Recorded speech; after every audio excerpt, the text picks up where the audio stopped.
আসসালামু আলাইকুম everyone, welcome back to my channel Mukti's cooking world.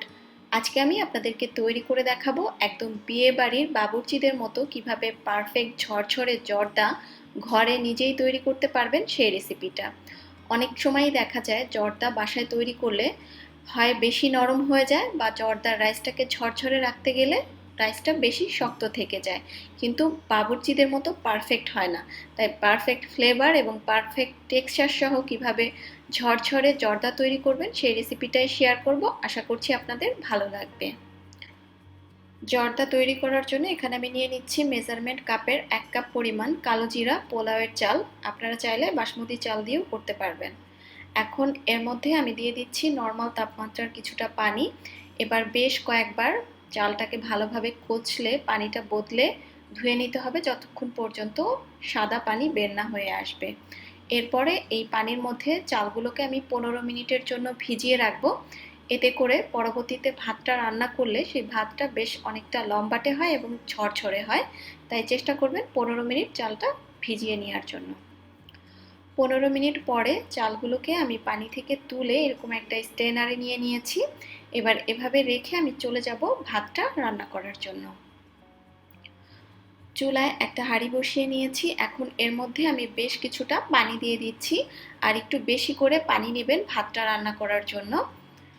এখন এর মধ্যে আমি দিয়ে দিচ্ছি হাফ চা চামচ পরিমাণ অরেঞ্জ ফুড কালার, তবে আপনারা এখানে চাইলে জর্দার যে পাউডার ফুড কালারটা পাওয়া যায় সেটাও ব্যবহার করতে পারবেন। এবার একটু মিশিয়ে নিলাম। এখন পানিটা সম্পূর্ণ ফুটে ওঠা পর্যন্ত অপেক্ষা করব। পানিটা যখন সম্পূর্ণ ফুটে উঠবে ওই পর্যায়ে সেই আগে থেকে ধুয়ে রাখা চালটা এই ফুটন্ত পানির মধ্যে দিয়ে দিতে হবে। পানির মধ্যে দেওয়ার সঙ্গে সঙ্গে একটুখানি নেড়েচেড়ে দিবেন। অনেক সময় দেখা যায় গরম পানির মধ্যে পোলাওয়ের চাল ছাড়লে সেটা দলা পাকিয়ে যায়, তাই সঙ্গে সঙ্গে নেড়ে দিবেন।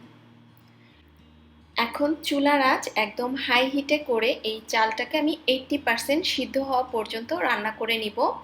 6 থেকে 7 মিনিটের মতো সময় লাগবে, যেহেতু পোলার চালটা সিদ্ধ হতে খুবই অল্প সময় লাগে, তাই খুব বেশি একটা সময় কিন্তু লাগবে না। তারপরেও আসলে টাইমিংটা ডিপেন্ড করবে আপনার চালের উপরে, কিন্তু মেন জিনিসটা খেয়াল রাখতে হবে যে চালটাকে 80% মতো সিদ্ধ করে নিতে হবে। আর এভাবে একটুখানি বেশি পানি দিয়ে চালটাকে সিদ্ধ করে নেবেন, তাতে করেও কিন্তু ভাতটা অনেক ঝরঝরে হবে। আমি মোটামুটি চাল সিদ্ধ করে নিয়েছি, আপনাদেরকে একটু দেখিয়ে দিচ্ছি। একটা চাল হাতে তুলে এভাবে চাপ দিয়ে দেখবেন চালটা ঠিকই হাতের মধ্যে গলে যাবে, কিন্তু ভিতরে একটা শাঁস থাকবে, মানে চালটা পুরোপুরি সিদ্ধ হবে না। ওই পর্যায়ে বুঝতে হবে যে জর্দার জন্য রাইসটা সিদ্ধ হয়ে গিয়েছে। এবার সরাসরি চুলা থেকে নামিয়ে আমি এই পানিটাকে ঝরিয়ে নিব। চুলা থেকে নামিয়ে সরাসরি এরকম একটা স্ট্রেনারের মধ্যে ঢেলে পানিটাকে সঙ্গে সঙ্গে ঝরিয়ে নিতে হবে। গরম পানির মধ্যে কোনোভাবেই বেশিক্ষণ রাখা যাবে না, তাহলেও কিন্তু ভাতটা নরম হয়ে যাওয়ার একটা ভয় থাকবে। এখন আমি একটা শিরা তৈরি করে নিব। এর জন্য 1 কাপ পরিমাণ চিনি নিয়ে নিলাম। যতটুক চাল সাধারণত আমি ব্যবহার করি ঠিক সম পরিমাণে আমি চিনি ব্যবহার করি, এতে করে আমার কাছে মিষ্টির পরিমাণটা সঠিক মনে হয়। তবে আপনি আপনার টেস্ট অনুযায়ী বাড়িয়ে কমিয়ে নিতে পারবেন। 1/3 কাপ পরিমাণ নর্মাল পানি দিয়ে দিলাম, আর দিয়ে দিচ্ছি এখানে আমি 1/3 কাপ পরিমাণ কমলার রস বা মাল্টার রস যেটাই বলেন। তবে আপনারা এখানে যদি কমলার রসটা ব্যবহার করতে না চান সেক্ষেত্রে হাফ কাপ পরিমাণ পানি ব্যবহার করলেও হবে। 1 চিমটি লবণ দিয়ে দিলাম। অনেকেই মিষ্টি খাবারে লবণ পছন্দ করেন না, সেক্ষেত্রে না দিলেও হবে, তবে আমার কাছে ভালো লাগে তাই আমি দিলাম। দিয়ে দিচ্ছি 2 টেবিল চামচ পরিমাণ কমলা জাস্ট ছোট টুকরো করে কাটা। 2 টুকরো দারচিনি দিয়ে দিলাম। দিয়ে দিচ্ছি কয়েকটা লবঙ্গ, চেষ্টা করবেন লবঙ্গটা ব্যবহার করার জন্য, এতে করে জর্দায় খুব সুন্দর একটা ফ্লেভার আসে। কয়েকটা আস্ত এলাচ দিয়ে দিলাম, আর দিয়ে দিচ্ছি একটা তেজপাতা। এখন এর মধ্যে আমি দিয়ে দিচ্ছি 3 টেবিল চামচ পরিমাণ ঘি। এখন অনেকেই প্রশ্ন করতে পারেন যে আপু ঘির পরিবর্তে তেল ব্যবহার করা যাবে কিনা। আসলে ব্যবহার করা যাবে, তবে আপনার যে শাহি ফ্লেভারটা সেটা কিন্তু মিস হয়ে যাবে ঘি ব্যবহার না করলে, তাই চেষ্টা করবেন ঘিটাই ব্যবহার করার জন্য।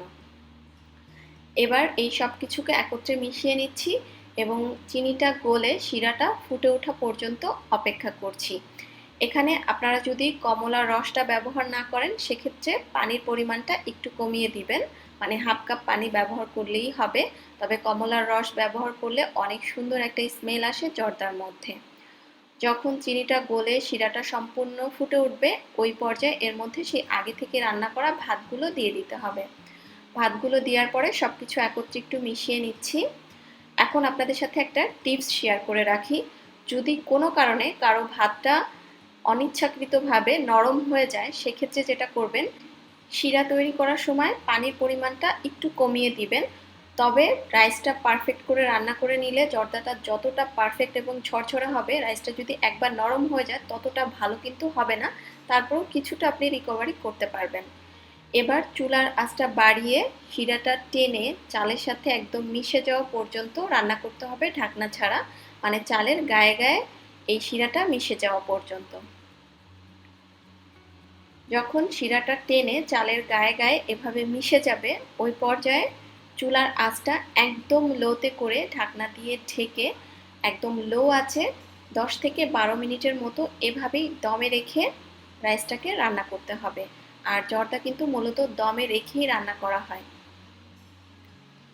প্রায় 12 মিনিট পরে আমি ঢাকনাটা খুলে নিচ্ছি এবং এগুলোকে একত্রে হালকা হাতে একটু মিশিয়ে নিব। আর এই পর্যায় থেকেই কিন্তু রাইসটা নরম হওয়া শুরু করে, তো অবশ্যই হালকা হাতে নেড়েচেড়ে দিতে হবে। এখন এর মধ্যে আমি দিয়ে দিচ্ছি 2 টেবিল চামচ পরিমাণ কাঠবাদাম কুচি আর 2 টেবিল চামচ পরিমাণ পেস্তা বাদাম কুচি। দিয়ে দিচ্ছি 1 টেবিল চামচ পরিমাণ কিশমিশ। আর যারা মোরব্বা দিতে চান, এই পর্যায়ে আপনারা মোরব্বা কুচি করে কেটে ব্যবহার করতে পারবেন। জর্দার মধ্যে আমার নিজেরও মোরব্বাটা অনেক বেশি পছন্দ, তবে মোরব্বাটা আজকে আমার হাতের কাছে ছিল না, তাই আর ব্যবহার করতে পারিনি। এখন এর মধ্যে আমি দিয়ে দিচ্ছি 1 টেবিল চামচ পরিমাণ ঘি। চেষ্টা করবেন লাস্ট পর্যায়ে একটুখানি ঘি ব্যবহার করার জন্য, এতে করে ঘিয়ের স্মেলটা আরও স্ট্রংলি জর্দার মধ্যে পাওয়া যায় এবং আমার কাছে মনে হয় রাইসটাও আরেকটু ঝরঝরে হয়। এবার উপরটাকে মসৃণ করে সমান করে নিতে হবে। এখন ঢাকনা দিয়ে ঢেকে একদম লো হিটে আবারও 10 থেকে 12 মিনিটের জন্য এই জর্দার রাইসটাকে দমে রেখে দিব। চুলার আঁচটা কিন্তু দুবারই দমে দেওয়ার সময় একদম লোতে থাকবে, লো হিটে এভাবে দমে রেখে দিতে হবে। আপনি যদি পাতলা তলাযুক্ত হাঁড়ি ব্যবহার করেন, সেক্ষেত্রে একটা তাওয়ার উপরে রেখে তারপরে দমে দিবেন, তাহলে আর নিচে লেগে যাওয়ার কোনো ভয় থাকবে না। আবারও 10-12 মিনিট পরে আমি ঢাকনাটা খুলে নিচ্ছি। আর এখন আপনাদেরকে একটু দেখিয়ে দিচ্ছি, দেখেন রাইসটা কতটা ঝরঝরে হয়েছে, শিরাটা সম্পূর্ণভাবে টেনে নিয়ে গিয়েছে, রাইসটা পারফেক্টলি সিদ্ধও হয়ে গিয়েছে, কিন্তু রাইসটা কিন্তু একদম ঝরঝরে অবস্থায় আছে, দেখি হয়তোবা বুঝতে পারছেন। আমি এখন পরিবেশন করে নিচ্ছি। আর এরই মাঝে তৈরি হয়ে গেল আমার একদম বিয়ে বাড়ির বাবুর্চিদের মতো পারফেক্ট ঝরঝরে জর্দা। উপর দিয়ে একটুখানি বাদাম কুচি আর বেবি সুইট দিয়ে সাজিয়ে নিচ্ছি। আর এই জর্দার বেবি সুইটের রেসিপিটা আমি গতকালকেই আমার চ্যানেলে আপলোড করেছি, লিঙ্কটা ডিসক্রিপশন বক্সে দিয়ে দিব, আপনারা চাইলে দেখে নিতে পারেন। এই মিষ্টিগুলোও কিন্তু ঘরে খুব সহজে তৈরি করে নেওয়া যায়। উপর দিয়ে একটুখানি মাও ছড়িয়ে দিলাম। আর এরই মাঝে তৈরি হয়ে গেল আমার পারফেক্ট বিয়েবাড়ি স্টাইলের ঝরঝরে জর্দা। আপনারা এই রেসিপিটা হুবহু ফলো করে একবার তৈরি করে দেখতে পারেন, ইনশাল্লাহ আপনারা কেউ নিরাশ হবেন না, পারফেক্ট ফ্লেভার টেক্সচার সব কিছুই পাবেন। আশা করছি রেসিপিটা ভালো লেগেছে। ভালো লাগলে ভিডিওটাতে একটা লাইক দিবেন এবং চ্যানেলটি সাবস্ক্রাইব করে পাশেই থাকবেন। আজকের মতো বিদায় নিচ্ছি, আল্লাহ হাফেজ।